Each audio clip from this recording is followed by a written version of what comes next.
Hey guys and gals, Never here from Drake Wayne Game, and City Mounts, what are the Gaming Dragon? Today I'm coming back at you with a Let's Play episode of Changeling Tale, Grace's Path. So y'all, let's go ahead and jump right back in, shall we? Alarm chain, you were up, and let's go! Right back to where we were talking with Douglas. Alright. Fenfolk, as in a Selkie. Just so, lad. Merfolk, werewolves, glassdigs, they're all around us. We just don't always let ourselves see them. It ruins the illusion that we humans are in charge. I sense our chat taking a turn toward conspiracy theory and stared back to the subject at hand. I want to believe him. I think I do. But I could do with less dramatic flair. His zeal rivals Miss Alana's. So, what is an ool? Veilfeist, serpent of sea legend.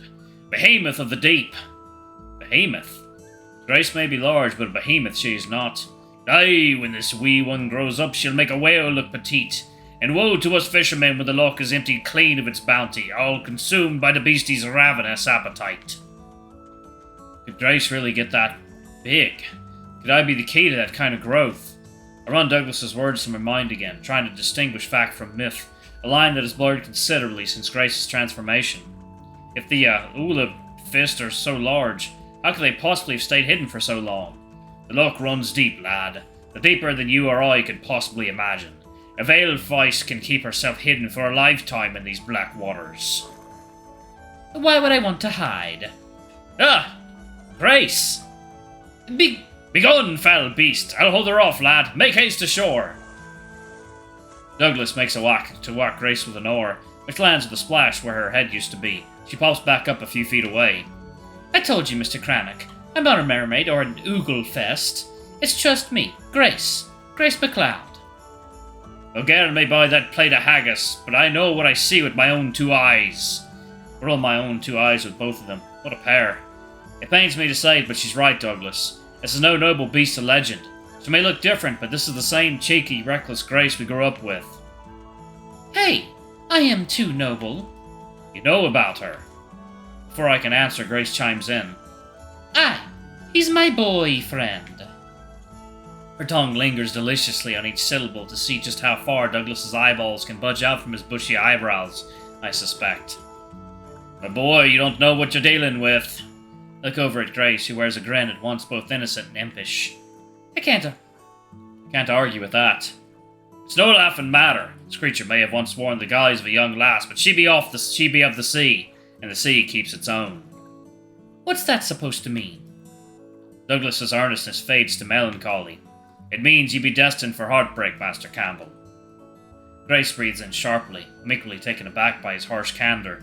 Her sharp silence is punctuated by the lapping of water against our boats.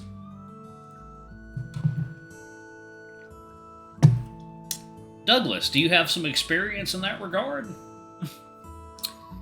Oi, who are you to be telling us our business? If anyone should be giving relationship advice, it's me. Marion doesn't know she's dating a fish hater.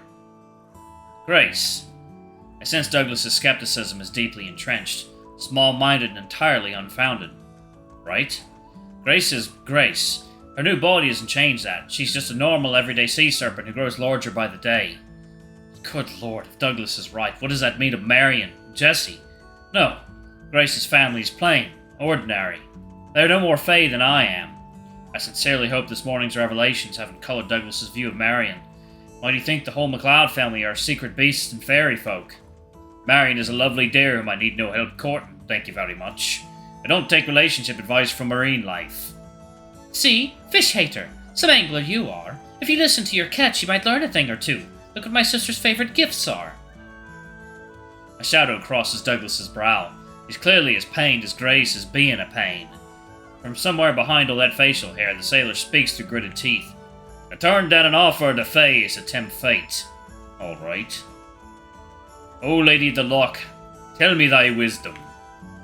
Really? Seriously, these two. But if it helps build a bridge between old rivals. Cleaning supplies. What? You heard me.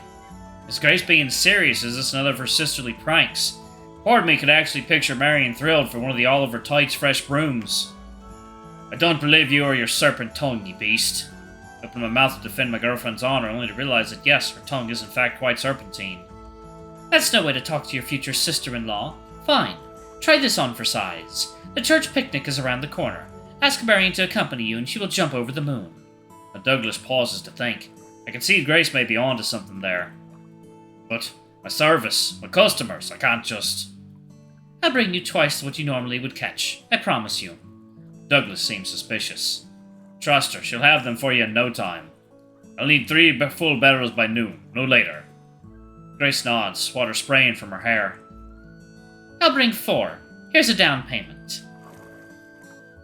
From beneath the surface, Grace lifts a small net full of silvery flopping mackerel, which she must have collected when she saw Douglas approaching. Frayed edges mark the net as a fragment of the snare that briefly bound her this morning. Douglas must recognize it too, for his cheeks go red. Well, well, I know better than to refuse a gift from the fairer folk. Mischievous they may be, but not evil. Not all of them. See, I can be a reasonable girl. Douglas turns his hidden eyes toward me. Don't let your guard down 1 second around this one, Master Campbell. The sea and her children are fickle mistresses. Fickle? Maybe about where I go, but not who I want with me. Second, y'all. Water time. Alright, guys and gals, and we are back. I just woke up. I got some coffee with me. I'm ready to get started. So let's go ahead and jump back in. Alrighty. Voice might be a little bit deeper because I just got up. Alright. Grace's webbed hands find their way around me, stroking my back and the nape of my neck. I shiver all over at her touch, turning beet red from the very public display of intimacy. I know who I am, Douglas, and I know my faults. I'm snarky, I'm stubborn, I like being alone, isolated even. But I'll always be there for Malcolm. Douglas groans. Zach's exasperated. He tips his sailor's hat. Very well. I'll leave you two to your devices. But be warned, Mr. Campbell. Put this one in a foul mood and your ship will sink faster than... I'll see you later, Doug. Say hi to Marion for me. Be sure to check that she's not growing scales. She shoves them right off, yep. Grace gives his skiff a strong shove with her tail. Grace? What? I'm just giving him a head start. A string of muttered curses fade as the fisherman is launched down the lock. I shake my head, trying to suppress a chuckle. Best be careful. Douglas's great-grandmom was a selkie, so he claims. Keep teasing like that and a pot of seals will show up looking to turn the tables on you. I'd like to see them try. We can't contain our laughter any longer, relieved by Douglas's departure. He's an odd duck for sure. I'd have found it all much funnier if not for some of his more unsettling convictions. I try to push those out of my head as we settle back into the lazy rhythm of the current. I can't help but notice Grace's arms still entwined around me. What's wrong, Malcolm? You seem tense. Grace sees through me, as always. I'm sorry. The whole encounter made me feel awfully uncomfortable. More specifically, his words made me feel uncomfortable. They've latched onto my mind, rekindled my fears. What Douglas said about Grace getting bigger, could it be true? I can help you relax. Huh. She slides up onto the boat. Her ministration's becoming more rhythmic. Each webbed finger bears into my muscles with the power of a kraken turned masseuse. An idea for a game. A kraken masseuse. I mean, there's a game about being an orc masseuse, so why not? Uncertainty has wormed its way back into my bones. I should welcome her embrace, but now it leaves me with a sinking feeling in my stomach. My whole body tingles, some places more than others, and I know where this is going. Yes, I made a silent vow not to withhold my gift, Grace's gift from her. Not if it's something within my power to give, but... Grace, wait. Grace frowns. She frowns, but stops. Grace already has a difficult time on land. The lock seems smaller the bigger she gets. If she transforms more, if I make her transform more, what if it forces our worlds even further apart? The sea and her children are fickle mistresses. What's wrong?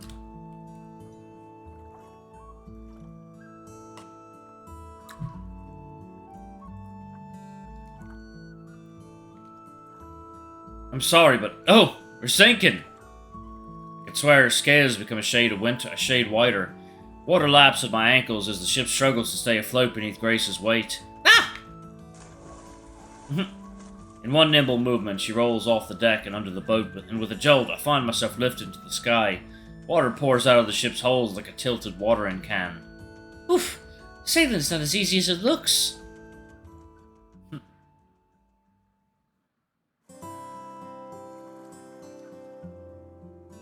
Back on shore, I curse my cold feet. but I'm grateful to have land beneath them again. You always deliver on your promises of adventure. What can I say? It's a gift. One of her many gifts. I love her for her gifts. So why am I doubting them? Doubting her now? Because I'm afraid I'll lose her.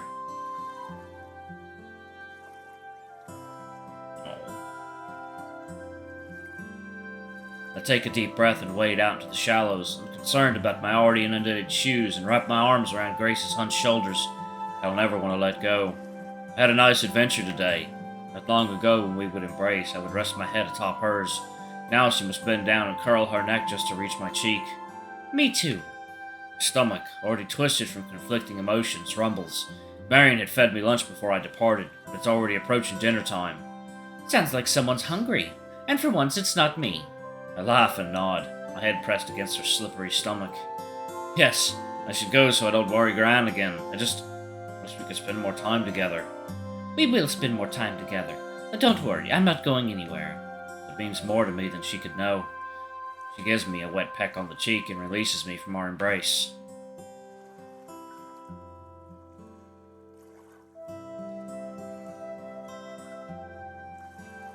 I hope what Doug said isn't bothering you too much. He's so over the top. My breath catches in my throat. Is she just voicing concern, or can she really read how much it rankles? He does love his mythical beast stories, don't worry. And I'll take it all with a grain of salt. Until anything changes, I'm happy with the way things are between us. Grace looks a little downtrodden. She resents I put even a smidge of worth into Douglas's claims. You love your mythical beast. You love your mythical beast too, right? With yesterday's revelation still fresh, I do not hesitate. Of course! Or as M. Bison would say, of course! That's my little landlubber. I love you too. See you tomorrow then? A reassurance calms my heart. Yes, tomorrow.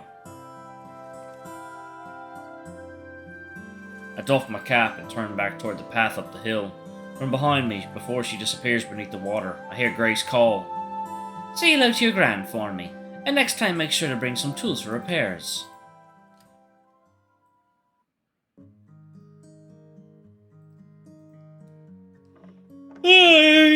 Alright, y'all, I'm gonna go ahead and pause it right there. Thank y'all so much for watching. Don't forget to like, comment, subscribe, ring that notification bell, and check out our Patreon or YouTube memberships if you can. It always helps. Anyway, I love you all, and I'll see y'all in the next video. Bye-bye!